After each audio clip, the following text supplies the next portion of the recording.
একটা লোক যেই ব্যক্তি ফুটপাতে ঘুমায় আর যেই ব্যক্তি কোটি টাকার বাড়িতে ঘুমায়, পুরুষ হোক অথবা নারী হোক, প্রত্যেকটি জীবনের মূল্যায়ন করে ইসলাম। আসসালামু আলাইকুম ওয়া রাহমাতুল্লাহি ওয়া বারাকাতুহু। আলহামদুলিল্লাহি রাব্বিল আলামিন ওয়াসসালাতু ওয়াসসালামু আলা সাইয়্যিদিনা মুহাম্মদ ওয়া আলা আলিহি ওয়া আসহাবিহি আজমাইন। প্রশংসা আল্লাহ সুবহানাহু ওয়া তাআলার জন্য, শান্তি অবতীর্ণ হোক জনাবে মুহাম্মদুর রাসূলুল্লাহ সাল্লাল্লাহু আলাইহি ওয়াসাল্লামের প্রতি।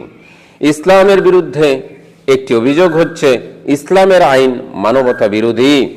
অমুসলিম সমালোচক, পশ্চিমা মিডিয়া তারা প্রচার করে থাকে ইসলামের আইন অত্যন্ত কঠোর, অমানবিক, মানবতা বিরোধী। আমাদেরকে প্রথমেই একটি মূলনীতি দেখতে হবে। ইসলামের আইন কোনো মানবরচিত আইন নয়, সংসদ ভবন থেকে পাশ করা কোনো আইন নয়। এটা হচ্ছে মহান সৃষ্টিকর্তা আল্লাহ রাব্বুল আলামিনের পক্ষ থেকে মানুষের জন্য আইন বিধান। আল্লাহ সুবহানাহু ওয়া তাআলা আমাদেরকে সৃষ্টি করেছেন, সুতরাং মানুষ সম্পর্কে তিনি সবচেয়ে ভালো জানেন। আল্লাহ সুবহানাহু ওয়া তাআলার আইন কখনো মানবতা বিরোধী হতে পারে না। আল্লাহ সুবহানাহু ওয়া তাআলা চান ন্যায় বিচার প্রতিষ্ঠা করতে, এমন ন্যায় বিচার যেখানে ধনী গরিব, শক্তিশালী দুর্বল আইনের জন্য সবাই সমান হবে। আল্লাহ সুবহানাহু ওয়া তাআলা পবিত্র কোরআনুল কারীমের সূরাতুন নিসার 4 নম্বর সূরার 135 নম্বর আয়াতে বলছেন, ইয়া আইয়ুহাল্লাযীনা আমানু কুনু কাওয়ামিনা বিল কিসত শুহাদাআ লিল্লাহি ওয়ালাউ আলা আনফুসিকুম ওয়া বিল ওয়ালিদাইনি ওয়াল আকরাবিন। আল্লাহ সুবহানাহু ওয়া তাআলা বলছেন, হে ঈমানদারেরা, তোমরা হয়ে যাও ন্যায় প্রতিষ্ঠাকারী, ইনসাফ প্রতিষ্ঠাকারী, আল্লাহর পক্ষ থেকে সাক্ষী। এবং যদি সত্য তোমাদের নিজেদের বিরুদ্ধে যায়, তোমাদের পিতামাতার বিরুদ্ধে যায়, তোমাদের নিকট আত্মীয়র বিরুদ্ধে যায়, তবু তোমরা ন্যায় বিচার প্রতিষ্ঠা করবে। আল্লাহ সুবহানাহু ওয়া তাআলা বলছেন, যদি সত্য তোমাদের বিরুদ্ধে যায় তবু সত্য বলা বাধ্যতামূলক। যদি তোমার পিতামাতার বিরুদ্ধে সত্য হয় তবু সত্য বলা বাধ্যতামূলক। নিকট আত্মীয়র বিরুদ্ধে গেলেও সত্য বলা বাধ্যতামূলক। এত ন্যায় বিচার ইসলাম প্রতিষ্ঠা করতে চায়। ইসলাম প্রতিটি জীবনের মূল্যায়ন করেছে। একটা লোক যেই ব্যক্তি ফুটপাতে ঘুমায় আর যেই ব্যক্তি কোটি টাকার বাড়িতে ঘুমায়, পুরুষ হোক অথবা নারী হোক, প্রত্যেকটি জীবনের মূল্যায়ন করে ইসলাম। আল্লাহ সুবহানাহু ওয়া তাআলা পবিত্র কোরআনুল কারীমের সূরাতুল মাইদার 5 নম্বর সূরার 32 নম্বর আয়াতে বলছেন, মান কাতালা নাফসান বিগাইরি নাফসিন আও ফাসাদিন ফিল আরদি ফাকান্নামা কাতালান নাস জামিআ।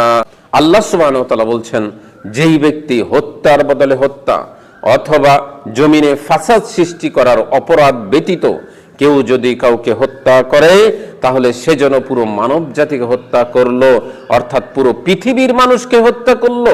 ইসলাম বলছে একটা মানুষকে বিনা অপরাধে যদি হত্যা করে তাহলে পুরো পৃথিবীর মানুষকে হত্যা করলো। আজকে মানুষের জীবনের নিরাপত্তা কোথায়? ডাকাতের হাতে রাস্তায় মরতে হয়, ছিনতাইকারীর হাতে মানুষকে মরতে হয়, চাঁদাবাজদের হাতে মানুষকে মরতে হয়। মানুষ আজকে নিরাপত্তা হারিয়ে ফেলেছে। মানুষের জীবনের নিরাপত্তা নেই। যেখানে ইসলামের আইন নেই, ইসলামের শাসন নেই, তাহলে ইসলামের আইন এত কঠিন কেন? ইসলামের আইন বিধান দেওয়া হয়েছে অপরাধ প্রতিরোধ করার জন্য। যেখানে শাস্তি কঠিন সেখানে অপরাধ কমে যায়। ইসলাম ধর্ষণ, হত্যা, চুরি ছিনতাইয়ের বিরুদ্ধে কঠিন। ইসলাম চায় জনগণের নিরাপত্তা, মানুষের অধিকার রক্ষা করতে। আল্লাহ সুবহানাহু ওয়া তাআলা শুধু শাস্তির ঘোষণা করেননি, আল্লাহ সুবহানাহু ওয়া তাআলা ক্ষমার মতো এত মহৎ আদর্শ আল্লাহ সুবহানাহু ওয়া তাআলা দিয়েছেন। পবিত্র কোরআনুল কারীমের সূরাতুশ শূরার 42 নম্বর সূরার 40 নম্বর আয়াতে আল্লাহ সুবহানাহু ওয়া তাআলা বলছেন, ফামান গাফা ওয়া আসলাহা ফাআজরুহু আলাল্লাহ। আল্লাহ সুবহানাহু ওয়া তাআলা বলছেন, যে ব্যক্তি ক্ষমা করে, আপোষ মীমাংসা করে, তার জন্য রয়েছে পুরস্কার আল্লাহ সুবহানাহু ওয়া তাআলার কাছে। যেই ব্যক্তি শাস্তি দেওয়ার মতো সুযোগ আছে, তাকে অপরাধের শাস্তি দেওয়ার মতো সুযোগ তার নিকটে আছে, কিন্তু ক্ষমা করে দেয়, এটাই হচ্ছে অধিক মর্যাদার। ইসলাম শাস্তির পাশাপাশি ক্ষমার আদর্শ মুসলিমদেরকে শিক্ষা দিয়েছেন। আল্লাহ সুবহানাহু ওয়া তাআলা এত মহান। ইসলামের আইন মানবতা বিরোধী নয়।